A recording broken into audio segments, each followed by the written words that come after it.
Hi, everyone. Happy Wednesday and welcome back to Time Out with Maria. This week, I have a special guest on named Sylvia Sheldon, and we will be talking about anti-LGBTQ, um, violence, and rights. So, I just want to introduce Sylvia. So, hi, Sylvia. How are you doing tonight? I am doing great. How are you, Maria? I'm good. Thank you so much for coming on this week. Of course. So, I know that we are both members of the LGBTQ community, but can you tell me how you sexually identify? Yeah, I think the label that would best represent my sexuality would be bisexual. Maybe Hmm. pan. Haven't really decided. And there's nothing wrong with that. Yeah, and so then, yeah, I am pansexual, which is, I mean, kind of cool. We're all different and we're just Mhm. like living in our own zones. But I just want to like dive right into the topic here because we have so much information to get through, and I want to give everyone listening like what they need to hear and what they are here for. So, first of all, I want to talk about the LGBTQ community as a whole and what are the different categories and sexualities. So the LGBTQIA community is an acronym for lesbian, gay, bisexual, transgender, and queer questioning. So these terms are used to describe a person's sexual orientation or gender identity. So like Sylvia and I, we both have a gender identity and sexual orientation. Gender identity is more of your pronouns, and then sexual orientation is who you sexually want to be with. Um, so there are different categories because there's lesbian, gay, bisexual, transgender, but within those categories, there are so many more. And sexuality is super fluid, guys. I just want to make that clear. You do not feel like you need to put a label on yourself just so other people know who you are interested in because there is so many different types of ways to identify your sexually and who you are attracted to on a sexual level. And although lesbian, gay, bisexual, transgender, and queer are only like not more popular, but some of the more prevalent groups that or subcategories that are talked about more often, Healthline has a great article on it says 46 terms that describe sexual attraction, behavior, and orientation. So if you're really interested in learning about all the different types of subcategories and topics within the LGBT community and all of that stuff, please visit Healthline because there they do a great job of explaining everything, and I just really like what they did with that. Now, I want to talk about LGBTQ violence. And Sylvia, what do you know about LGBTQ plus violence? Like, what is your background? What do you know? Um, I honestly didn't know as much as I should have before researching for this episode, but I did learn a lot, especially about just like the prevalence of it, even though this is just a really reliable since not everyone reports and police aren't great at reporting instances and stuff like that. But it was really eye-opening to see how many people have to endure violence just because of their sexuality or gender Mhm. identity. Yeah, and it is really upsetting to me when am researching for these things to hear about what people are going through, and it's just brutal. But I did want to talk about why this violence is being fueled. Why now is there an increase of rates and violence? Last week in France, I'm not sure on the specific details, but there were group groups of people who are anti-LGBTQ came together to perform hate crimes against LGBTQ minorities and groups. And I think that there are a lot of factors that go into why this violence is escalating. And I think one of the main reasons is because of social media and the influences in society. I mean, Sylvia, tell me what you think because there is so much to this topic, especially with TikTok and everything. But Mhm. what do you think these influences have specifically targeted that there is an increase in violence? I definitely think one of the big factors is the growing visibility of queer people. I think that's mainly just because of social media and more representation in movies and TV shows and stuff like that. Another factor that comes to mind is toxic masculinity, because I also just Mhm, researched that for school. Big things is correlate with homophobia, like anti-femininity, which go two and two sometimes. mhm. Um, so yeah. So for people who are listening that don't know what toxic masculinity is, how would you describe that? Toxic is it's more attributes of masculinity. Some of them include like having no feelings, which goes with, mental health in Mhm, men, anti-femininity, anger, um, like mhm. Yeah, and a trend that I've seen recently, um, which I have found on TikTok and just through social media, because there is so much information out there, but Instagram and TikTok and even Snapchat a little bit, you know, mhm, in just not even the LGBTQ community, but the Gen Z community or even millennials, people are around our age who have common interests and go on the same social networking sites. I have found that a lot of times people these men who do uphold these traits of toxic masculinity that you have described, they mhm, kind of not harass, but in a way treat other men who maybe are a little bit more feminine, who wear a little bit more jewelry or crop tops or feminine clothing. They treat them that if you wear feminine clothing, you are gay. And I don't like this. It has to stop because everyone expresses themselves differently. I mean, what do you think?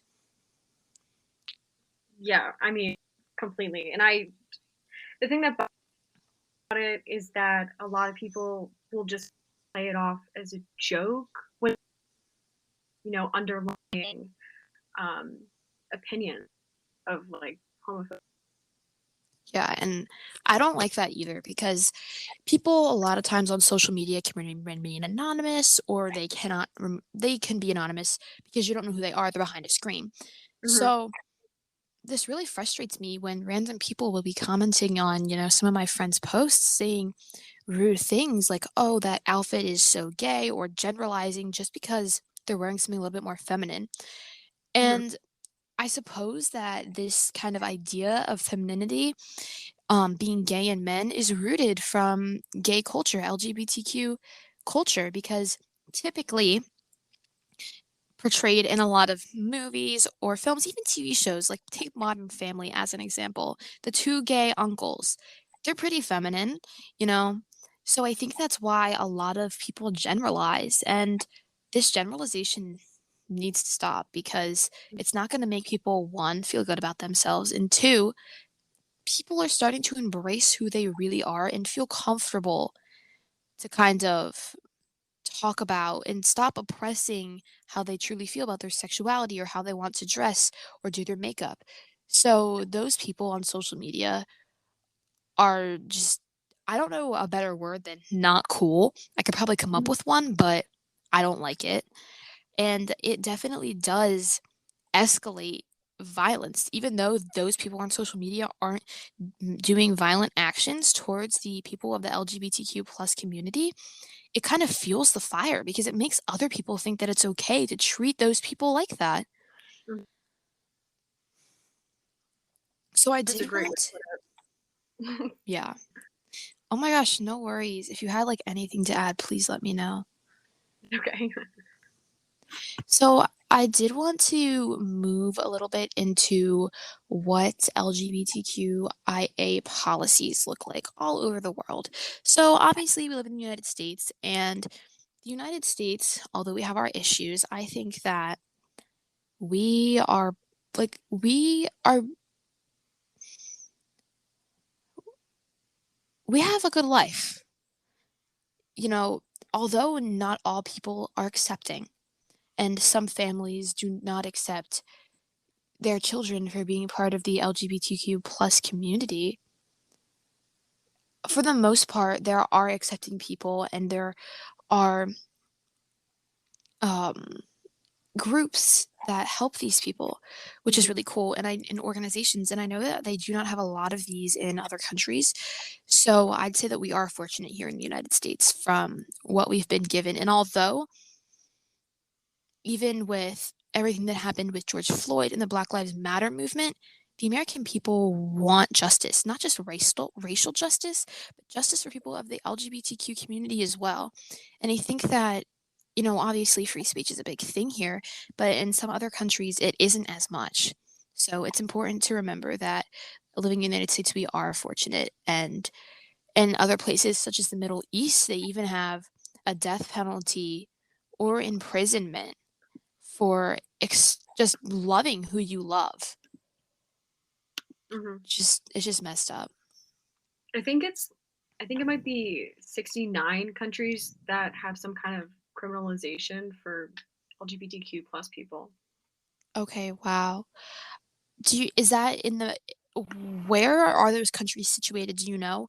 Are they countries from the Middle East or are they countries in Asia or I'm not sure offhand, but I could Mhm. search it real quick. Trying to find Yeah, it for you. totally. But I did want to talk about LGBTQ free zones. So, in Poland, they have created areas in Poland, their government, where LGBTQ people are not allowed. And personally, I think this is morally incorrect. It's wrong. And reading from the website here, it says most violence towards LGBTQ groups stems from associated with religions and beliefs, typically in Islam, and condemns homosexuality or consentative attributes that portray homosexuality. I mean, back to how we're fortunate in the United States because we are a melting pot. We are this huge group of people from all different cultures, all different backgrounds, all different religions. So we, for the most part, have come together to accept each other. But in places where some of these religions, like Islam, like that is where Islam came from, it's not so accepted. And I really do hope that policy is changed in Poland because I know that there are probably some people who are part of LGBTQIA groups that would like to visit there, but they just don't feel it's safe. And that really frustrates me as part of the LGBTQ community that I want to be able to do things on my free will and I want to travel the world. And I'm sure other people feel this way as well. So it's just really disappointing in a way. Mhm. So I do want to talk about Europe a little bit. And I know before Sylvia, you did have a few things that you wanted to kind of address about Europe as well. So just come right in. But basically, Europe is more accepting than the Middle East, in my opinion, because the history of Europe goes as such. Back back far long ago, there were laws and codes prohibiting homosexual practices in place in Europe from the 4th to 20th century. So we are living in the 21st century now, for those of you who are just a little bit unclear about what's going on, and that's okay. But we are living in the 21st century. I do get confused some days myself. And so those are no longer intact in Europe. But today, 43% of LGBTQIA people still feel that they are feeling discriminated against in Europe, although there has been new plans put forth by the UN, which I am going to talk about a little bit. So, the EU and the United Nations have teamed up to create a strategy for better LGBTQIA plus inclusion and protection. So there are a bunch of steps in this, and it is a little lengthy, but I do want to go through and kind of discuss it with you, Sylvia, because there are some things that I think they could be doing to help their citizens more. And it seems like they're just putting out the bare minimum to make people feel better or say, oh, well, we put out this. Now, will you like shut up about your rights and how you're being discriminated? And I feel like this happens a lot in politics Right. when people I think it's always just the root of it is government corruption. I mean, tell me what you think, but that's where most issues begin. Yeah, completely. I mean, just kind of reminds me of performative activism, just kind of touching only the surface level, not really getting to the root of the problem. Exactly. And that's kind of like how on social media people will post about suicide prevention and things like that. But then in real life, if you see them at school and you're struggling and you reach out for help and they kind of deny you that help, I think that goes back to that activism you were speaking about, how they're Right. really not doing anything but appearing to be. Mhm. So the EU and the UN, they want to fight discrimination and they want to create more legal protection for the LGBTQIA community against discrimination. So, to ensure safety, by 2021, the EU plans to expand their list of hate crimes and hate speech targeting the protection of LGBTQIA people. So they want to change their legislation a little bit because hate crime and hate speech is a very broad topic. It's a little bit vague, and there's a lot of minor acute details that go into this because hate speech can be slurs, harassment, and violence is violence, physical violence.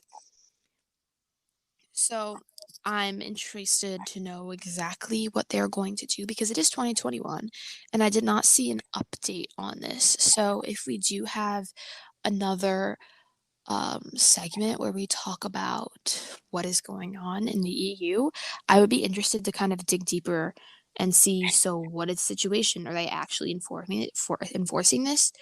Or is this like fake advocacy that Sylvia explained before? Mhm. So they want to protect the rights of rainbow families and they want to commission equality and will support actions for LGBTQIA equality under the neighborhood development and international cooperation.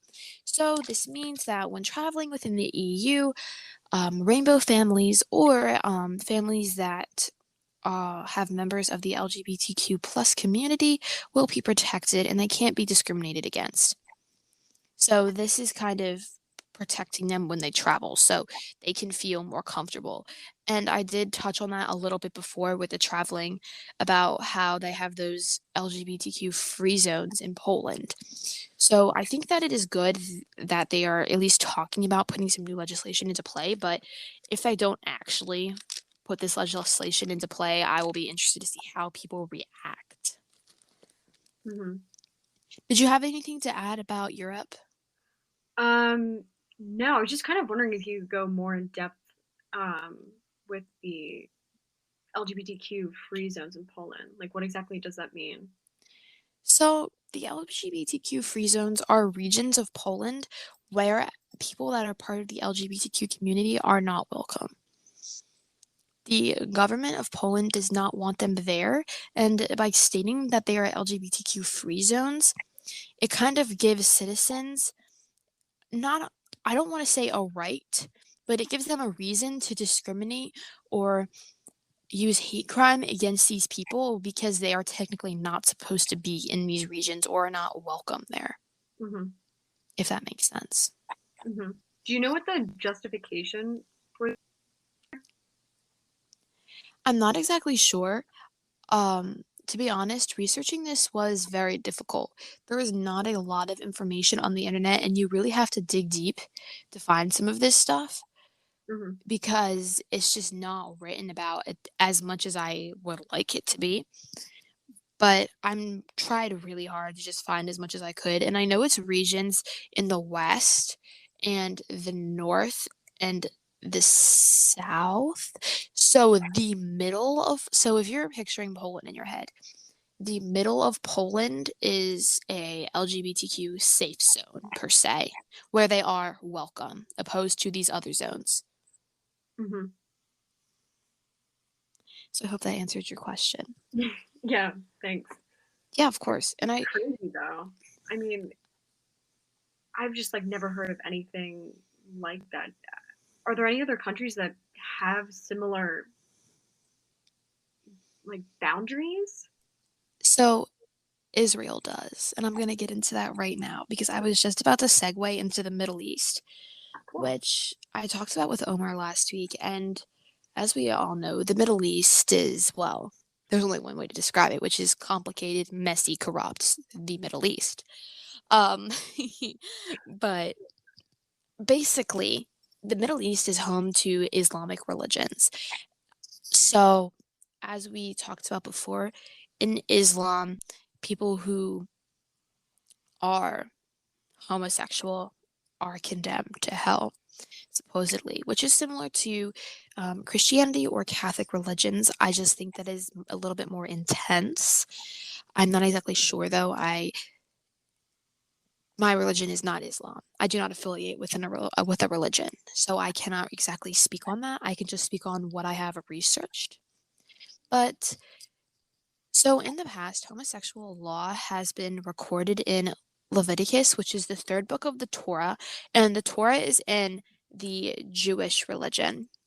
And the Torah is similar to the Bible, but there's different books and sections, and Old Testament, New Testament, similar to the Bible in Christianity. But the third book of the Torah says that homosexuality is punishable by the death penalty. And I did write down a quote here from the Torah, word for word. It says, "If a man lay with his neighbor, when they have presented him and convicted him, they shall lie with him," which means that they shall lie with him, as in they will both be persecuted under this death sentence. Hmm. And I don't like this. It makes me really uneasy. It makes me uneasy to know that people who just want to love who they love and they don't want to be judged for it have been persecuted like this, and it just really makes me upset. Yeah, I don't understand how we as a society haven't progressed past this. I mean, how difficult is it to accept everyone Hmm. who they love? Mm, okay. But Exactly. yeah, and especially to such violence, it's so upsetting. It is, and the violence is just not necessary, but I guess some people just feel very strongly about their religion. But this comes to another point I wanted to make that we didn't discuss earlier. It is okay to have your own opinions on the LGBTQ community if you are against gay marriage or you do not like the idea in all, bless you, if you do not like the idea in all of just gay relationships or LGBTQ relationships or they them pronouns or transgender or non binary, that is okay. It is one thing to have an opinion, it is another to express it in a rude way, a brutal way, and harass others about it. Because everyone isn't going to agree on everything. But if I love a woman and she loves me and we are happy together, then if one of my friends, for example, thinks that they do not like gay relationships, they just think it's not right. That's okay. But they can still have their opinion and love me for me. And that's the issue we're having in society today. People don't it's just this very people are opinionated sometimes and they don't know where to stop. They don't know about this line. And have you ever dealt with this? I mean, or even read about it, about people just going over the line. This is what this hate crime and violence is. People just going way too far. There's a difference between having an opinion and trying to force others to feel a certain way about someone or a certain topic. Mhm. I'm I mean, I'm very thankful I haven't had to deal with anything like that, although, I mean, I've never been, like, outwardly gay, I guess. I'm also don't really do much, so I'm not, like, Mhm. out and about, I guess. Can't imagine how traumatizing it must be. Exactly. I feel the same way. So today in the Middle East, LGBTQ plus policies have changed a little bit. So LGBTQ plus citizens have limited or highly just restricted rights. So sex between men is illegal in 10 of the 18 countries in the Middle East that make up the region itself. All same-sex activity is legal and then in these following countries and locations. And I'm sorry if I butcher some of the names. I am not exactly sure how to say some of them, but I will try my very, very best. So, all same sex activity is legal in Bahrain, Cyprus, Lebanon, Israel, Jordan, Iraq, and then in Palestine, West Bank, which is in Israel, and Turkey. And then in the countries where it is not legal for same sex relationships, it's stated as this: same sex activity is illegal and punishable by prison in Kuwait, Egypt, Ornan, Qatar, and Syria. Non-punishable. So that was just prison, but punishable by death is in Iran, Saudi Arabia, Qatar, the United Arab Emirates, and Yemen. So I think that's really interesting how all these countries in the Middle East come together. I mean, what is your viewpoint on that? Why do you think they're so divided? Honestly, I'm not really sure. I'm not an expert whatsoever in the Middle East, so I don't really have an Mhm. opinion to talk on that topic, but I do think that it's really interesting that so many countries so, like, densely do have differing policies. Exactly, yeah. And obviously we share similar thoughts on like being imprisoned or the death penalty for loving who you love, but Mhm. we didn't discuss this before, but I want to hear your raw opinion on, do you think this could ever change in the Middle East? And like if so, like what is like the maybe the process, or how would this happen? Do you think through protests or social recognition or interference from other countries possibly?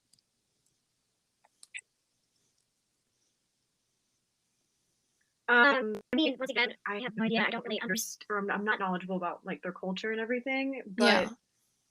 if it were to change, I'd imagine it would be, just because like the old generations die out and new, more progressive ones take control of the region, That I yeah. guess. I mean, I didn't think about that, and I think that's a really good point because even in Gen Z, and I think that you have some information to share on this about Gen Z and statistics Mhm. I about, do have a few. yeah, I'll let you All right. take it away. So I found this awesome survey that was based on over 15,000 interviews conducted throughout 2020 in all 50 states. And it only interviewed people 18 and older. So the statistics I have on Gen Z isn't doesn't encompass all of Gen Z, obviously, because some of us aren't over 18. Yeah. But according to the survey, 15.9% of Gen Z born between 1997 and 2002 identify as queer. This is a crazy, crazy statistic, especially when you're comparing. other older generations, like baby boomers, in which only 2% identify as queer, which is, That is a huge leap. oh my gosh, yeah. And it does LGBTQ plus self-identification lowers in each older generation. So, yeah. I mean, we touched on this slightly before, but what do you think? Like, do you think it's because of social media influences why people are feeling more comfortable with themselves? Why these Gen Z or like people part of Gen Z, we are part of Gen Z ourselves, are coming out more than they had before? Yeah, I think social media must be the main, factor in that. I mean, you just learn so much. I mean, I feel like I learned so much about myself and my sexuality just on TikTok, and just becoming Yeah, more comfortable and, like, seeing, like, relatable videos and whatever, and I was like, "Oh, wait, maybe I'm not straight," kinda thing. There's more representation in movies and TV shows, and also just the internet in general allows you to have so much more, um, research and information and, like, learning about different sexual identity gender identities and seeing which one best fits what you're feeling. 100%. And even myself, like I always, kind of knew that I was sexually attracted to women, but I wasn't exactly sure about how I identified or anything like that. And social media helped me a lot with that. Just from watching other people and their information they share and reading. I mean, it's just that's one of the things that I really do like about social media because although there are people who harass and bullies and kind of groups or people like that, there are good things and there are things that help us find ourselves, which I really Mhm. like. Yeah. So before we get to our question segment, I just wanted to talk about one more thing in history of Europe. So, going back to World War II, we all know about the Holocaust and Nazi Germany and when Nazi Germany occupied Europe. So, there was 3 or 4 different groups which were targeted by Nazis and put into concentration camps, or these people had violent acts made against them by Nazis. So, among this group was homosexuals. So, the different groups that Nazis targeted during World War II were homosexuals, people with disabilities, Jewish people, and gypsies. Did I miss any of them? No, I think that's about all of them. Okay, I just want to make sure I'm getting the right information here. But yeah, so homosexuals were targeted during the Holocaust, and it's not really talked about a lot, but I thought that it was something kind of important to bring up to say this has been going on for almost 100 years. And at this point in my life, I don't know whether to feel ashamed or kind of empowered or encouraged by society. Truly, we have come such a long way, but there is just so much more progress that can be done. Mhm. And I think that it is one of the main points that I just want everyone to take away from this. Although we have come far, there is still so much more to go happen. And I just want everyone to tuck that in their back pocket because progress, y- like, progress can just keep going and keep going and keep going. Like, there is no cap for progress. It is what you make it. Mhm. So it's just how we perceive it on different levels. Yeah.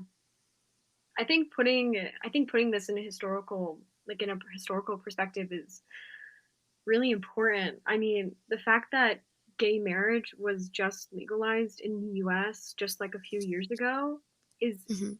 absolutely crazy.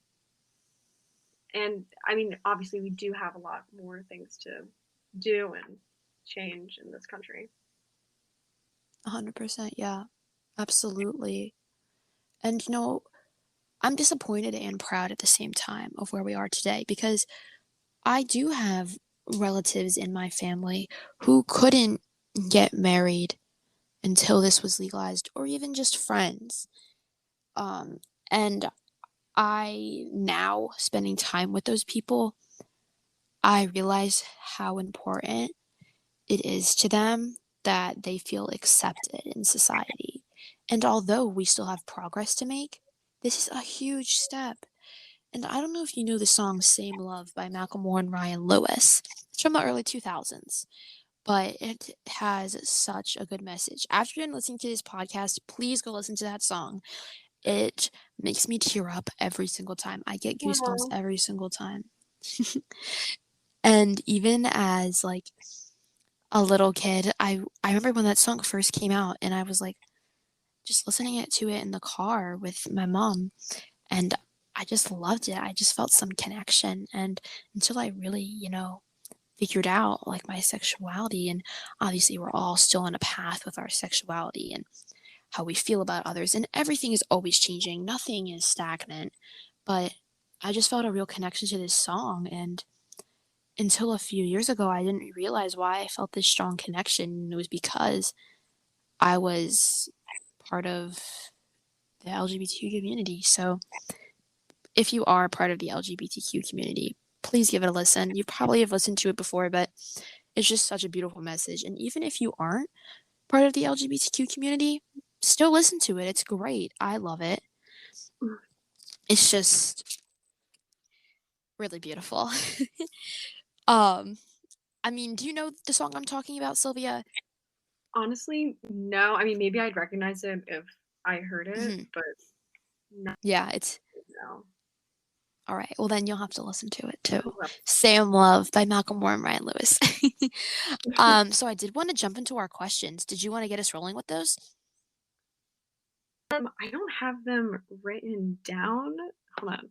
I can try and pull them up. Do you have them? Yeah, totally.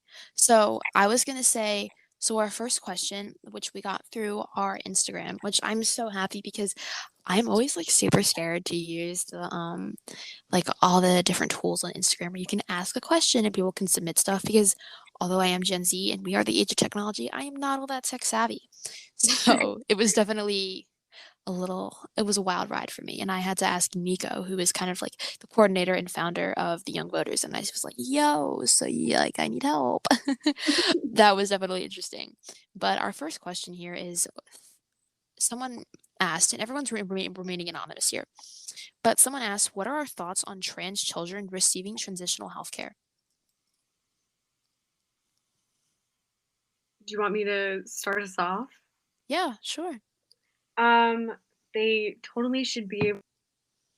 I mean, transitional healthcare literally saves lives. Like gender dysphoria is so harmful. People, it it's terrible, and just allowing these kids to use hormone blockers or hormones to, you know, feel better about themselves and like assure their gender identity.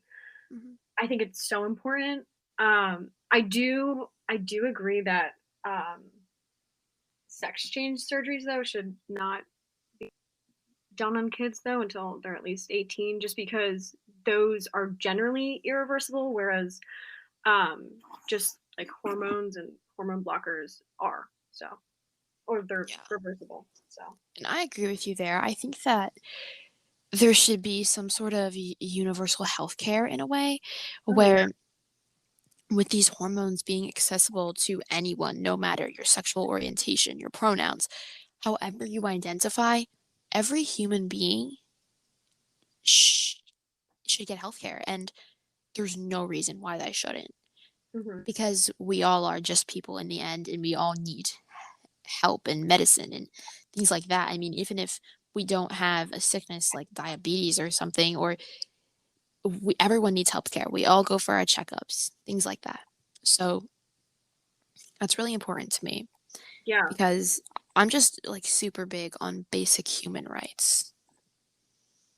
Like, we Same are here. all the same. Yeah. I mean, likely transitioning is really expensive. I mean, you gotta get I'm pretty sure psychiatrist. You have like a Mhm. team of people, and then you have to like pay for surgery, and that Yeah, can really add up just because you were born in the wrong. You were. It's not something you like. exactly. Don't have to pay for that. You know. And that is just such a heavy misconception about the LGBTQ community that people choose to be gay, they choose to be transgender, they choose to be cisgender or non-binary, and that makes me a little upset because I we can't choose the way we are. We can't choose our personalities. We can't choose our styles. It's just how we are. And that's goes back to the whole thing about society being more accepting and stuff like that. You know, with time, I think things will progress and get much better. And Gen Z is a pretty cool like generation, and I have faith. So I think that things will get better.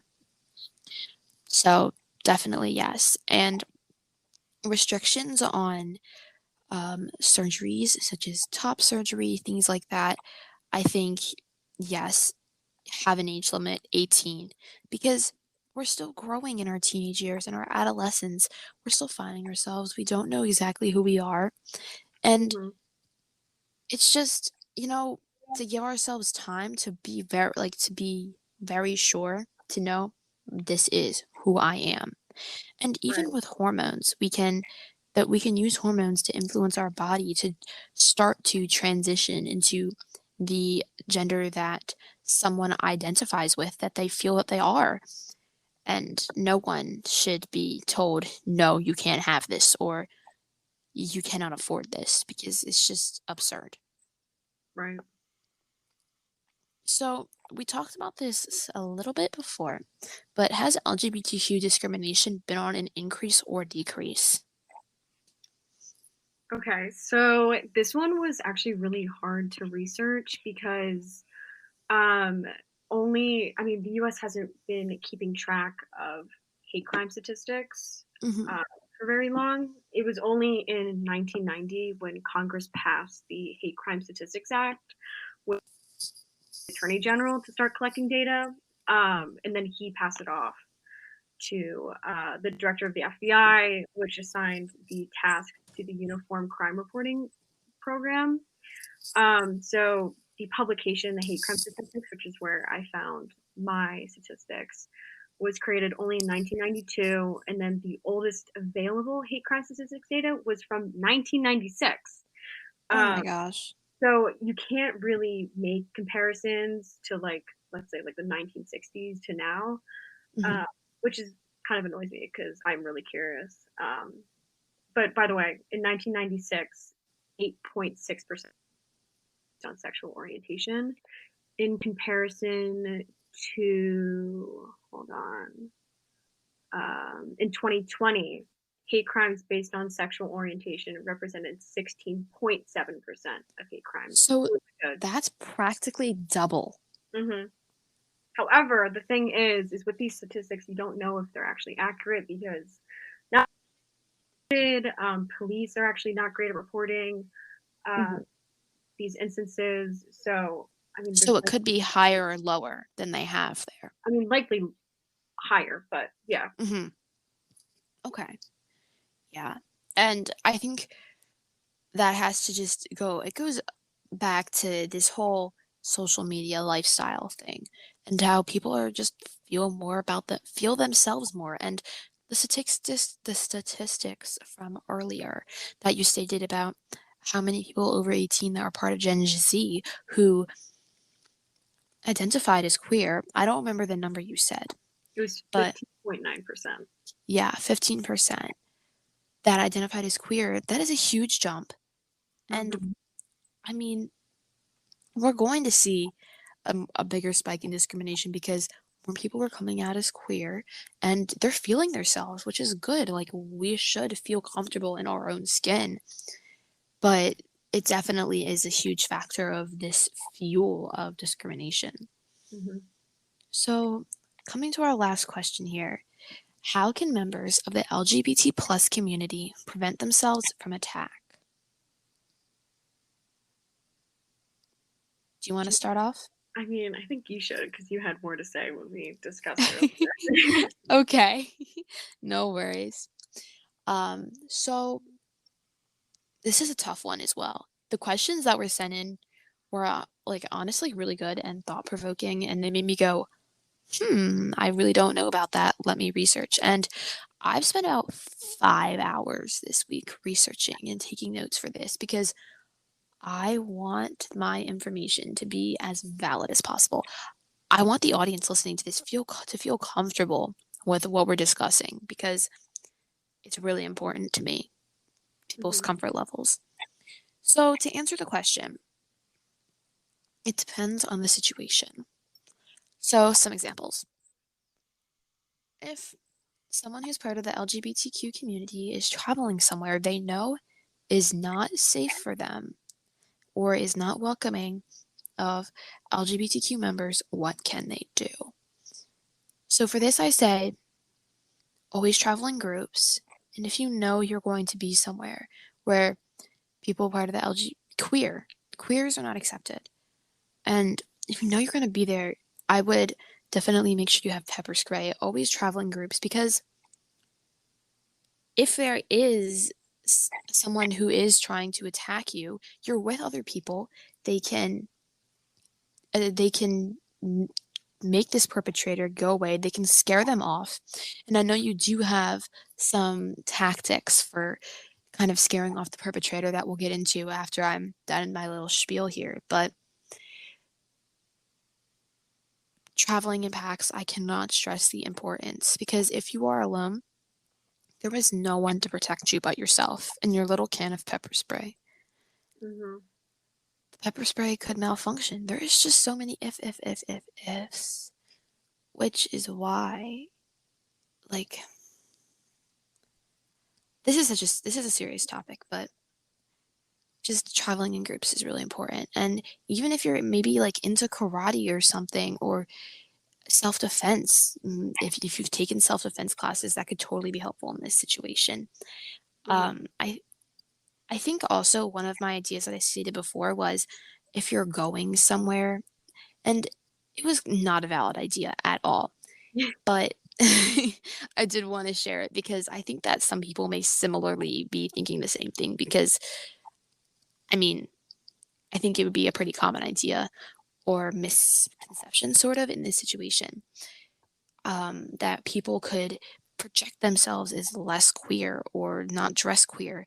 Well, Mhm. I mean, you can't dress queer. I mean, everyone has their own way of channeling their personality and their individual selves. Like, it's just it's just not valid. The LGBTQ community welcomes being yourself, embracing yourself. But when it comes to safety, if you feel comfortable, it might be important to kind of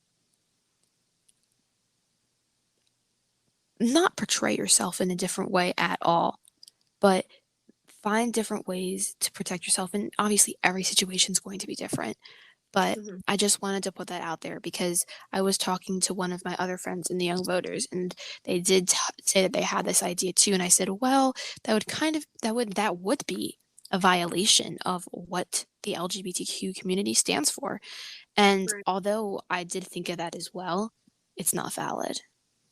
Yeah. It's so sad telling people to suppress like a certain part of themselves, but I Exactly. could be life-saving. Hmm. Really sad. Like it's not really valid. I feel like it's kind of realistic, as in I feel like a lot of people probably do take that route and Yeah.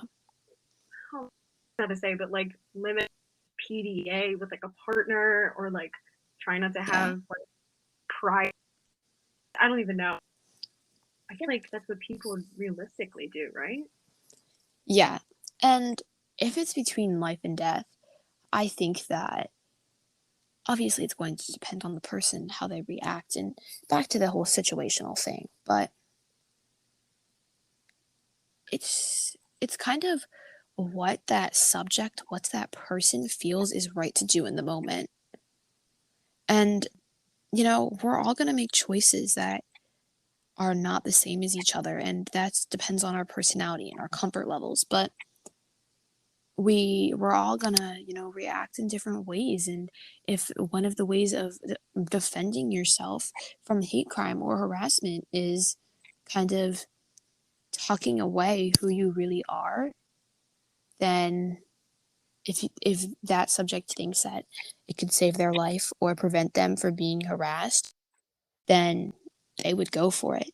But I am not in any way saying do that if you feel you are uncomfortable in a position and you think that someone is going to harass you or try to physically hurt you.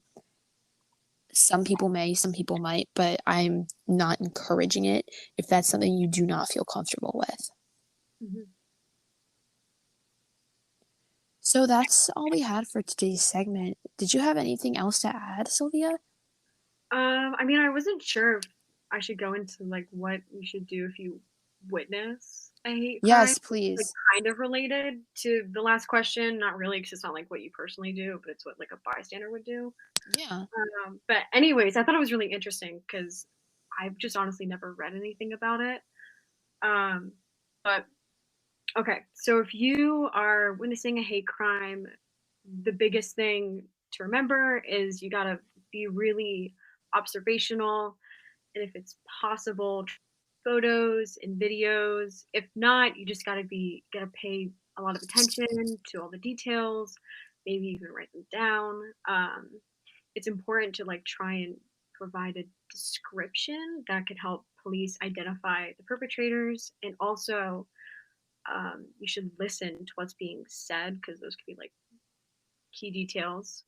But then if you're trying to focus on de-escalating the situation, one of the approaches is trying to distract the perpetrator.